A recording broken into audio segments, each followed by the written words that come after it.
आप वक्त देने के लिए आप यहाँ फैज़ाबाद में एक बार फिर तशरीफ़ ला चुके हैं अपने लोगों के साथ। ये बताइए कि इस दफ़ा आपके मुतालबात क्या हैं और उन मुतालबात के लिए आपकी हुकूमत से बात शुरू हुई है क्या नहीं? बहुत शुक्रिया जी।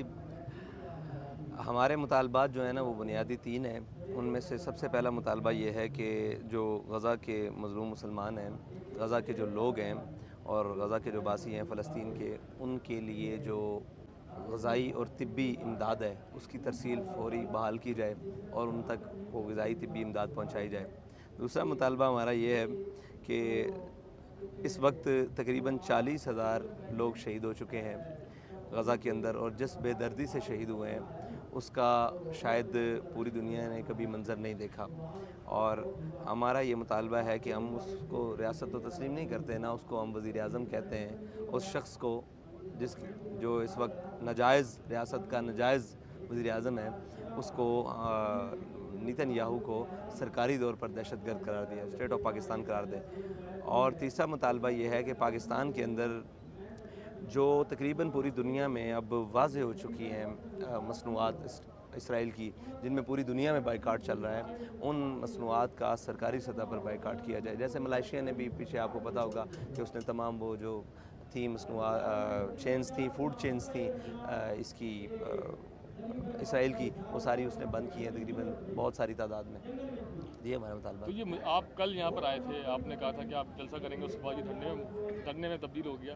उसके बाद से अब तक हुकूमत ने आपके मुतालबात पर आपसे बात करने की कोशिश की है? हाँ, हुकूमत के मुख्तलिफ़ लोगों से हमारे मुख्तलिफ़ लोगों तक राब्ते हुए हैं, लेकिन किसी ने कोई संजीदा बात या कोई संजीदा इस तरह का मामला हमारे तक पैगाम नहीं पहुँचा। वैसे एक दो मुज़ाकरात पर जैसे वो जिसे कहते हैं कि चीज़ों को लिंगर ऑन करना या चीज़ों को लंबा करना, उस तरीके से एक मुतालबात पकड़ लिया, दूसरा ना माना, दूसरा पकड़ लिया, इसकी तफसील बताएँ, इसकी ये बताएँ।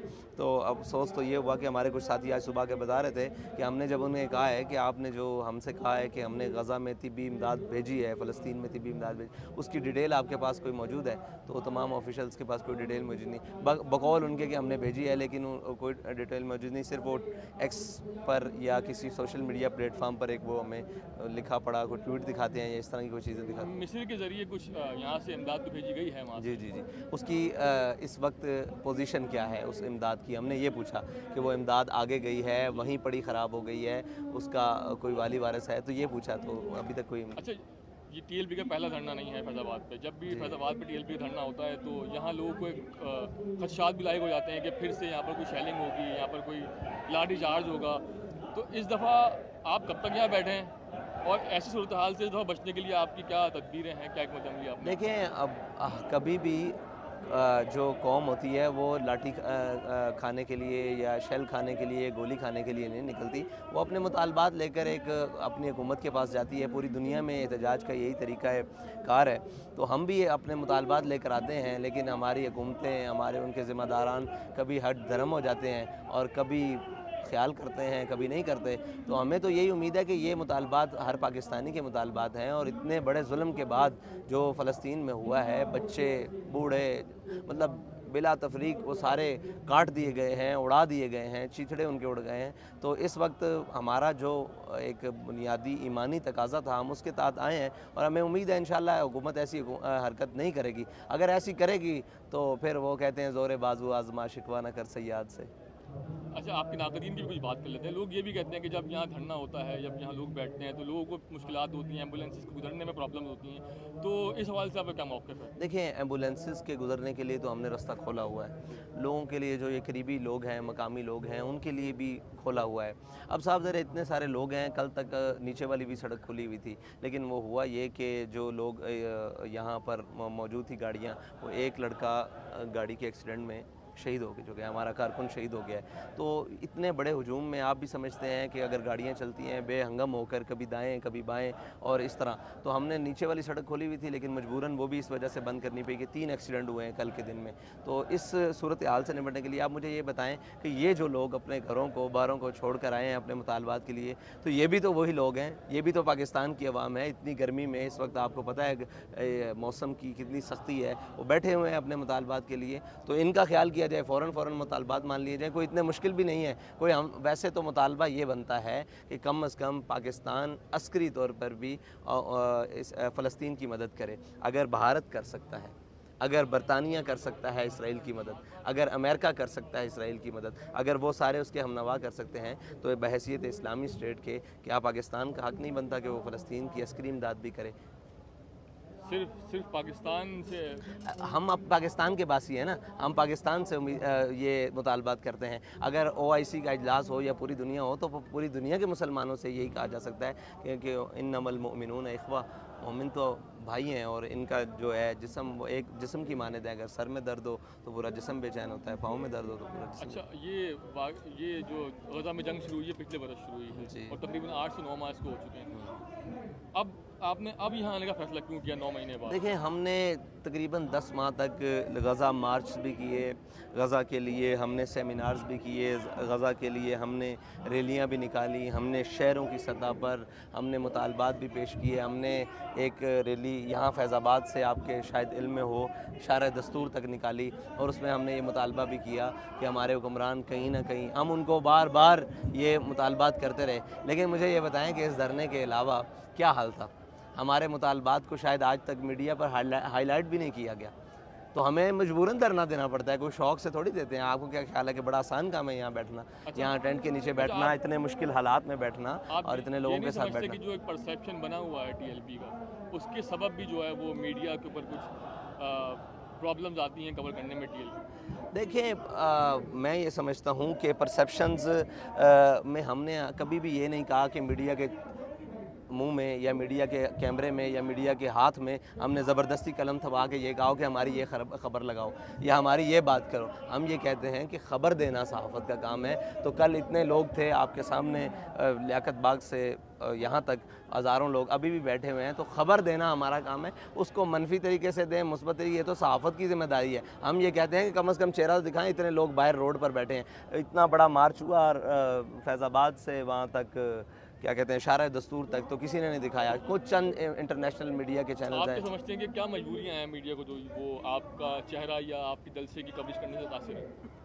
देखिए, ये मजबूरियाँ तो फिर बड़ी अहम हैं और बड़ी पूरी दुनिया में है। मसला ये है कि मैंने पहले भी कहा करता हूँ, जिस हुलिये में हम फिरते हैं ना, इस हुलिये से बड़ी परेशानी है पूरी दुनिया को। अगर ये हम हुलिया अपना दूर छोड़कर, या यहाँ पे वो कोई जनाब वो जो पसंद किया जाता है मगरिबाना तर्ज और लिबास में हम बैठ जाएं, तो मेरा नहीं ख्याल कि कोई फिर रह जाएगी बात। हाँ, कुछ बीप्स होंगी बीच में बातों की, लेकिन कवरेज हमारे हुलिये से डर लगता है। क्योंकि आपकी जमात कोई कमज़ोर जमात नहीं है। हमने आपकी ताकत उस वक्त देखी जब आपकी जमात पर पाबंदी लग गई थी, उसको हटवाया गया, आप जेल में थे, आपको बाहर लाया गया। तो एक तरफ आप इतनी ताकत बने और एक तरफ जो है वो हमें कमजोरी नजर आती है कि आपको कवरेज नहीं मिलती। आप मुझे बताएं, अगर हम ताकत का इस्तेमाल करें तो मीडिया क्यों नहीं हमारी खबर देगा?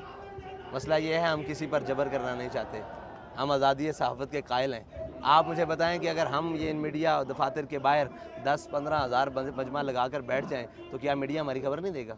हम उनकी ट्रैफिक रोक के बैठ जाएंगे, खबर देगा? हम आज़ादी सहाफ़त के कायल हैं। हम कहते हैं जो उनका इख्तियार है उसकी कीजिए। उनको जो रोकते हैं वो उनका जवाब देंगे, हमें तो नहीं पता। हम तो अपनी खबर भेजते हैं। आप हमारे पास आए हैं, अब मैं आपको इंटरव्यू दे सकता हूँ ना, मैं आपके इदारे में जाकर ये थोड़ी कह सकता हूँ कि इसको चलाएं। चलाना तो आपका काम है, मीडिया का काम है। हम तो ये उम्मीद रखते हैं कि वो लोग चलाएं। अच्छा, ये बताइए कि धरने का मुल्क की मौजूदा सियासी सूरत हाल से कोई ताल्लुक है? हमारा सियासी सूरत हाल से अगर ताल्लुक़ हो ना इस धरने का, तो हम उस धरने को सियासी रंग देकर और सियासी नाम देकर यहाँ बैठना जानते हैं। इस वक्त हमारे खालिस 3 मुतालबात हैं, ना हमारा कोई अभी सियासी रंग है। जब सियासी होगा इंशाल्लाह, आपने देखा हमने पूरे पाकिस्तान में इलेक्शन भी लड़ा है, पूरे पाकिस्तान में बाकी मुतालबात पे भी धरने दिए, तो जब होगा इंशाल्लाह बात करेंगे उस पर। चलिए, बाकी रही हमारी मौक़िफ़ की बात, तो आपके सामने वो हम पहले भी सियासत पर अपना मौक़िफ़ देते हैं और आज भी देते हैं। अभी अगर मुल्क की मौजूदा सियासी सूरत हाल की बात करें तो एक अदम इस्तेकाम का सा एक शायबा आता है। एक तरफ हम देखते हैं कि हुक्मरान जमात है जो कि आपको स्टैब्लिशमेंट के साथ खड़ी नज़र आती है, दूसरी तरफ एक जमात है PTI जिसको हम कहते हैं, वो अदलिया से अपीलें करते हुए नज़र आती है। तो TLP इस जो एक रास्ता कशी चल रही है उस पर आपका मौक़िफ़ क्या है? हमारा मौक़िफ़ ये है, हम अपोजिशन की जमात है, ठीक है। हम इस पूरी सियासत पर जनाब किसी भी मुदाखलत, वो इस्टेब्लिशमेंट की हो, वो अदलिया की हो, किसी भी मुदाखलत को कबूल नहीं करते, ठीक है। हम ये कहते हैं आइन और कानून के मुताबिक जो पाकिस्तानी शहरियों का हक़ है, जो पाकिस्तानी अवाम का हक़ है, वो पाकिस्तानी अवाम को दिया है। अच्छा, आपके नाक़दीन ये भी कहते हैं कि जैसे ही कोई अदम इस्तेकाम की सूरत हाल बनती है या रास्ता कशी चलती है तो TLP को उन्हें धरना देने आ जाती है। तो आपका ज़ाती तौर पर इस्टेब्लिशमेंट का ताल्लुक कैसा है? कोई राब्ते हुए हैं आपके अब तक? देखें, अगर हमारा ताल्लुक बहुत अच्छा होता तो हमारे भी स्टेज पर कहते हुए नज़र आए हैं लोग कि हमने पूरे पाकिस्तान में इलेक्शन जीता है, तो सिवाय एक पंजाब की सीट से हमें जीतने नहीं दिया गया। अगर ताल्लुकात अच्छे होते तो कम से कम काफ लीग जितनी सीटें तो हम भी ले जाते यार। को खुदा का खौफ किया जाए, इस बात को तो देखा जाए किसी नज़र से। मैं अपनी ज़ाती सीट तो जीत सकता अगर इस्टेब्लिशमेंट, अब वो तो एक मुलाकात पर जीती जा सकती थी, हमने तो एक मुलाकात भी नहीं की। अब तक कोई मुलाकात, कोई राब्ता नहीं हुआ आपके? अच्छा, वो ये भी कहा जाता है कि वो जो टीएलपी पर पाबंदी हटी थी, आपकी रिहाई हुई थी, उसकी पस पर्दा कहानी क्या थी कि कैसे अचानक ये एक पाबंदी लगाई गई फिर हटा दी गई? पाबंदी लगाई गई, उस वक्त भी बहुत कशीदा हालात थे, पाबंदी हटी उस वक्त भी बहुत कशीदा हालात थे, तो बस ये। तो ऐसा क्या करिश्मा हुआ बीच में, आपने ऐसा क्या? नहीं, हमने तो कुछ नहीं किया, मैं तो जेल में था भाई। मुझे तो जेल के अंदर आकर मुझे ये सारी बात बताएगी कि ऐसे अवाम आ गई है बाहर और आपकी रिहाई का मुतालबा करती है, और उसके साथ धरने हो गए हैं, खंदकें खुद गई हैं, जो हालात बताए गए, और फिर वो लोग जो आपके हुकूमत के ऑफिशल्स थे और उनके साथ वो जो जिनकी अब वो बुराइयां करते फिरते हैं, वो सारे लोग उनके साथ थे और मुझसे बात करने के लिए जेल में। बुराइयां करते थे मुराद आप? अब जो एस्टेब्लिशमेंट के उस वक्त के लोग थे, जिम्मेदार थे, वो सारे मेरे साथ वो जनाब बात करने के लिए वो लेकर आए हुए थे। शाह महमूद साहब की बगल में उस वक्त के मेरे ख्याल से DGI बैठे हुए थे, और जो इधर लेफ़्ट साइड पे उनसे नीचे कोई ओहदा होता है जिस पर आजकल DGC साहब बैठे हुए थे, तो इस तरह वो हमारे साथ गुफ्तगू करने के लिए आ गए। अच्छा, अब ये ठंडे से मुतालिक मेरा आखिरी सवाल कि अगर आपके मुतालबात बातचीत आगे नहीं बढ़ती तो आप कब तक यहाँ बैठे और आगे की आप? देखिए, हम अपने मुतालबात की मंजूरी तक यहाँ अल्हम्दुलिल्लाह पुरअमन एहतजाज और पुरअमन धरना देकर बैठे हैं। अगर किसी ने इसके हालात को ख़राब किया तो वो खुद ज़िम्मेदार होगा। हम तो यहाँ अल्हम्दुलिल्लाह दूसरा दिन है, आपको यहाँ कहाँ इंतशार नज़र आए, एक हमारा अपना तरीक़ाकार है, उसके मुताबिक